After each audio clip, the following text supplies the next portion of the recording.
مسلسل لحظة غضب كان رائع. عايزاكي تعملي شير وتقولي لي في التعليقات ايه رأيك على القضية اللي هطرحها دلوقتي. اعملي شير لصاحبتك اللي اتصابت بالحسد او بالعمل او عندها وقف حال. عمرك اتسحرتي قبل كده او سمعتي عن حد اتسحر راح لدجال او لشيخ وقال له تعالى افتح لك المندل؟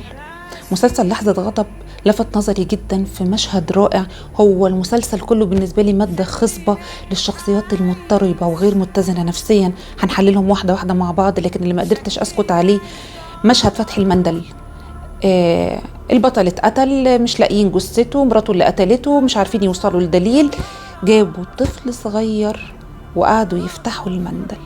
ودي معلومة حقيقية، لما ساحر بيحب يفتح المندل بيجيب طفل صغير او بيطلب دم طفل صغير في سن يدوب 6 7 8 9 سنين بالكتير. خليني اقولها لك من وجهة نظر علمية، هم الروحانيين نفسهم ما يعرفوهاش.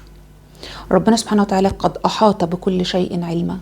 الهالة أو القورة اللي حوالين جسمنا دي متسجل فيها كل الداتا بتاعتنا وكل البيانات بتاعتنا.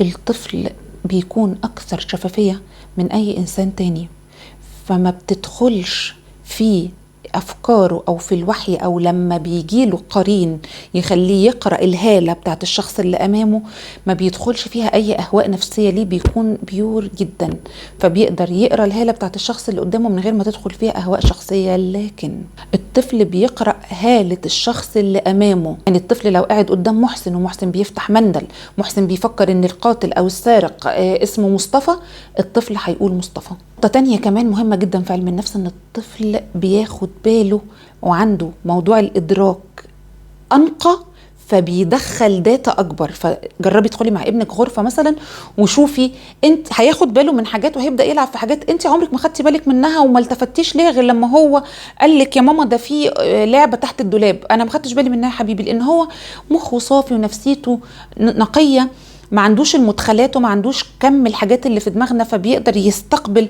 احسن مننا.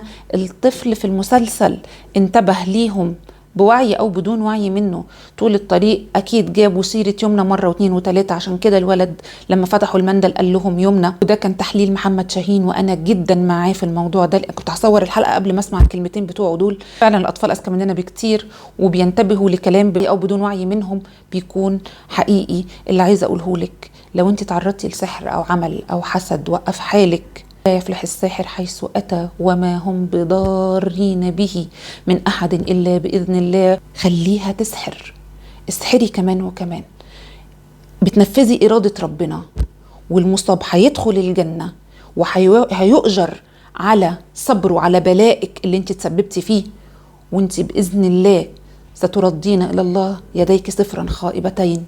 إيجابيتي في التربية وفي التعامل وفي علم الطاقة لما درست وتعمقت فيه جدا، وإن أصحابي بينتقدوني إن لا يا رنا في حاجة اسمها سحر، لا يا رنا في حاجة اسمها عمل، أنا بقول لهم بلا هبل، كبروا دماغكم، كله من الوعي بتاعكم، لكن حق الله بيني وبينكم كده في السر فعلا في قوة شيطانية، بغض النظر بقى هي اسمها إيه. في قوة شيطانية أكبر مني ومنك وأكبر من أي حاجة في الدنيا، بس ربنا هو اللي مسلطها وهو اللي نازلها وهو اللي سمح لها إذن إقدار ربنا يحميني ويحميكم ويكفيني ويكفيكم شر الأعمال والمندل والحاجات المؤذية. عايز أقول لكم إن في ناس بيوصل معها الموضوع الإدمان لدرجة إنها بتسحر نفسها. ويحفظ أولادنا جميعا.